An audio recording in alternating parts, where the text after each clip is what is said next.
Good morning po mga ka-Team Ruel Lipat, mga kababayan.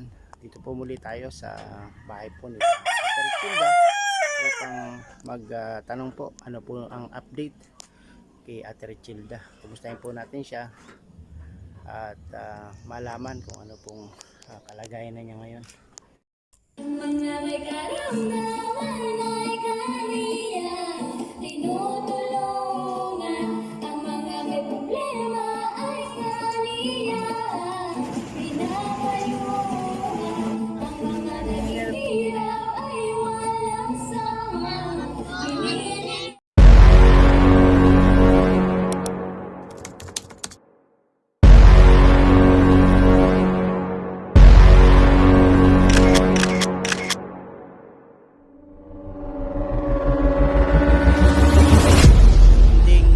May sira na yung po doon ding. Uyo. Hi guys, ay sira-sira. Sir Ruel Lipat, thank you sa yung sponsor. Supportahan po natin Dong Tigidong. Member po ng Team Malasakit. Wala po rin sawang tumutulong sa ating mga kababayan. Supportahan niyo po. Nandito na po tayo sa ating pagtakbo ay nandito na tayo sa may Tabuco. Ang papasok po dyan sa street na yan ang bahay nila Richilda. Papasok po tayo dito. Samahan nyo ako guys, kumustahin natin sa Richilda. Ano na po ang update kay Richilda. Hello, papasok po tayo ngayon dito sa Eskinita papunta kila Ate Richilda para po makumusta natin ano po update sa ating Ate Richilda na bulag po dahil sa katarata. Kumustahin natin siya. Papasok pa po yun dito sa loob.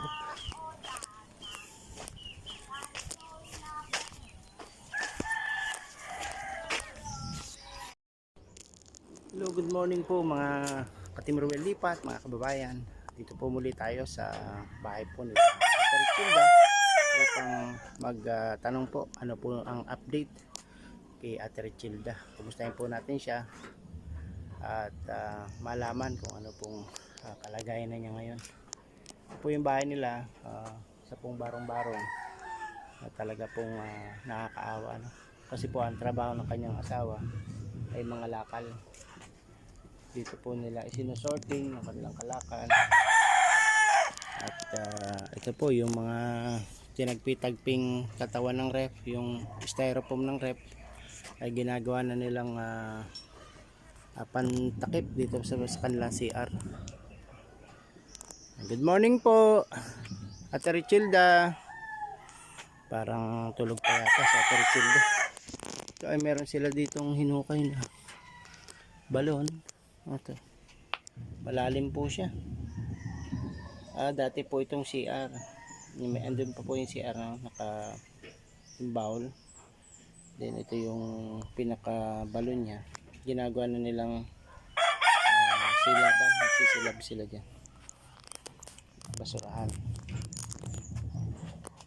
Ito po yung kanilang CR.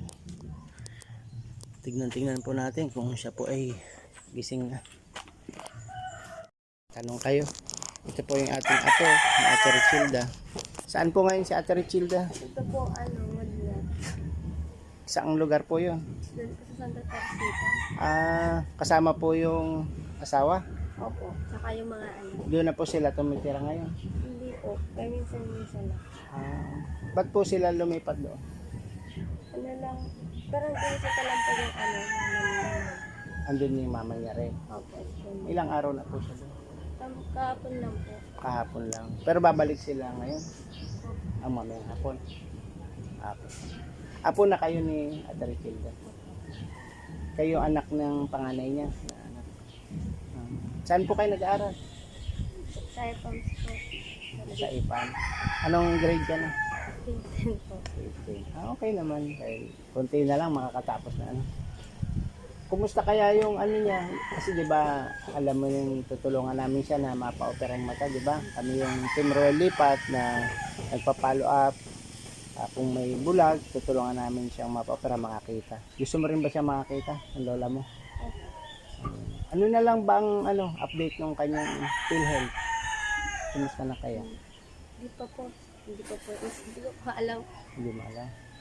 Sige po, kami pong Team Royal Lipat ay handang tumulong basta po nakompleto na yung papeles niya. Ipagan lang. Mapaprocess namin yung kanyang operasyon. Ano? Sige, pakisabi ha. Salamat. Nene, anong pangalan na?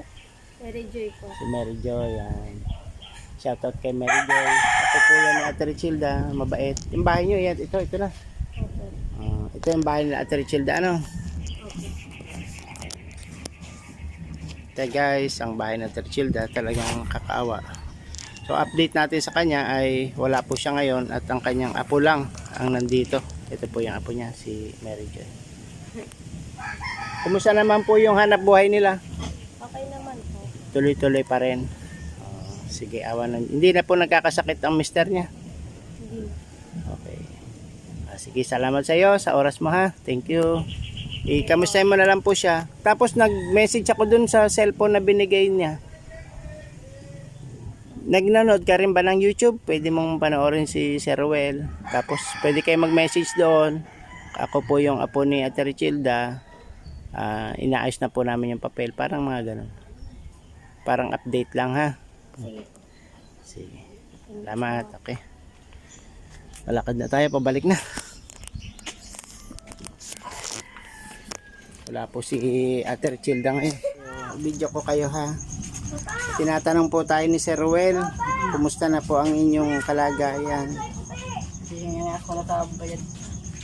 Yun nga po, iniintay nga po na maoperahan na kayo. Naghihintay po siya.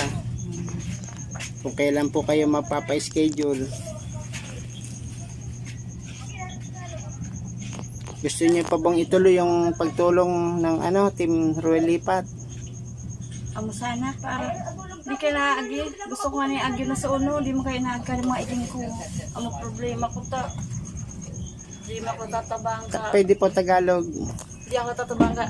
Hindi ako tutulungan nila ka sa PhilHealth. Di agi sa Tulabwa. Di ba kayo po ay 4-piece? Opo. Oh, madali pong makapagkuha ng PhilHealth kapag 4-piece. Opo. Ako pa ako sa panunong babaga. Oh, baka po pwede nyo nang asikasuhin para may PhilHealth na kayo. Kasi gusto namin na kakasama po ang buong Team Royal Lipat na kayo po ay mapa-operahan na at makakita sa lalong madaling panahon. Kung kuha pa akong makaiba ko sa tungod ko. Tagalog po, pwede Ay, po. makasama ko doon sa Santa Teresita. Kakausapin ko yung kapatid ko. Oo nga po. Sino po ba ang pwedeng tumulong sa inyo? Kapatid nyo? Opo, doon. Pupunta po kayo sa niyan, sa PhilHealth. Oo, sa Nabwa. Sige po, para kami po naman ay handang tumulong. Kailan kayo pupunta? Bukas pupunta ko doon sa isang baryo, sa kapatid ko. Sa Santa... Santa Teresita. Oh, sige po. Oo, kakausapin ko yung kapatid ko kung gusto. Oh, sige, sana po gumusto siya. Para po makakita na rin kayo, Yung PhilHealth pala ay pwede naman yan.